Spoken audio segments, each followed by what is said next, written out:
హల్లెలూయా. దేవునికి మహిమ కలుగును గాక.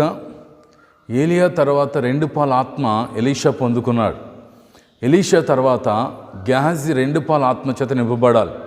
కానీ గెహాజీకున్న జ్ఞానం అంతా భూ సంబంధమైన జ్ఞానం. ఏది విలువైనదో ఏది శ్రేష్టమైనదో అనే విషయాన్ని గెహాజీ గుర్తించలేదు. కానీ నయమాన్ తెచ్చినటువంటి వస్త్రాల మీద, నయమాన్ తెచ్చినటువంటి వెండి బంగారాలు సంపాదించుకోవాలనే జ్ఞానం కలిగి ఉన్నాడు తప్ప ఎలీషా మీద ఉన్న 2 పాల ఆత్మ సంపాదించుకోవాలి, ఆ 2 పాల ఆత్మ చేత నింపబడాలి. ఎలీషా తర్వాత నేను ఒక ప్రవక్తగా ఉండాలనే ఆలోచన ఎంత మాత్రము గెహాజీకి లేనట్లుగా మనం చూస్తున్నాం. అలాగని గెహాజీ ఏమని జ్ఞానం లేనివాడా అంటే కానే కాదు. గెహాజీకి చాలా జ్ఞానం ఉంది. కానీ ఆ జ్ఞానం ఎలాంటిదంటే కుష్టి వ్యాధి తెచ్చుకోవడానికి ఉపయోగపడింది. నయమాను వెనకాల పరిగెత్తి తన లౌకికమైన జ్ఞానాన్ని ఉపయోగించి కుయుక్తితో వెండి బంగారాలు వస్త్రములు సంపాదించుకుని ఏం పోగొట్టుకున్నాడంటే 2 పాల ఆత్మ. ఈరోజు నువ్వు అభిషేకం కావాలి, అభిషేకాన్ని పోగొట్టుకోకూడదండి. ఈ అంచె దినాలలో, అపాయకరమైన దినాలలో దేవుని కొరకు నమ్మకమైన పరిచర్య చేయడానికి, దేవుని రాజ్యమును విస్తరింప చేయడానికి మనకి అవసరమైనది ఏంటంటే 2 పాల ఆత్మ చేత నింపబడాలి. దేవుని ఆత్మ చేత, అభిషేకం చేత నింపబడాలి.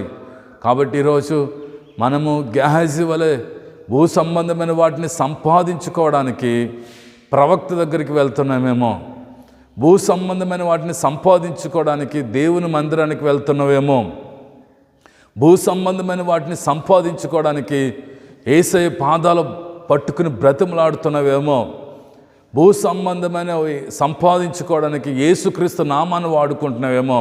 దయచేసి మనం అలా ఉండొద్దు. కానీ 2 పాల ఆత్మ చేత నింపబడి దేవుని రాజ్యము కొరకు ఒక ప్రవక్తగా, ఒక అభిషక్తుడిగా, ప్రజలను విడిపించే వ్యక్తిగా, ప్రజలకు మార్గము చూపించే వ్యక్తిగా, దేవుని యొద్దకు నడిపించే వ్యక్తిగా నీకు అవసరమైనది ఏంటో తెలుసా?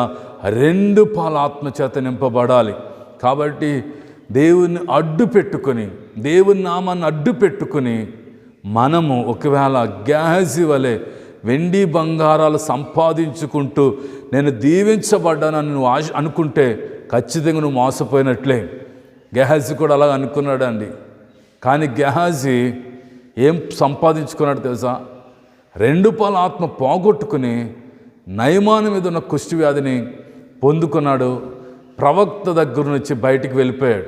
కాబట్టి ఈరోజు ప్రియ సహోదరి సహోదరుడా, నువ్వు దేవుని మందిరానికి ఎందుకు వెళ్ళాలంటే దేవుని ఆత్మ చేత నింపబడడానికి, దేవుని ప్రేమ చేత నింపబడడానికి, దేవుని యొక్క చిత్తము చేయడానికి, దేవుని రాజ్యము కొరకు పని చేయడానికి ఉపయోగపడే పాత్రగా ఉండాలి తప్ప భూ సంబంధమైన వాటి కొరకు ప్రభువు దగ్గరికి వచ్చి, భూ సంబంధమైన వాటి కొరకు మనల్ని మనం మోసపరుచుకుంటూ మనం ఒకవేళ ఉంటే ఒక దినాన్న మన ఆత్మీయ జీవితం ఏంటన్నది బట్టబయలైపోతుంది.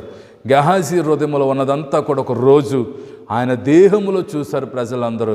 ఏంటా హృదయంలో ఉన్నదంటే పాపం అనే కుష్టి వ్యాధి ఉంది. గెహాజీ దానితో పాటే తన ఇంటి వారందరికీ ఆ కుష్టి వ్యాధిని అంటించాడు.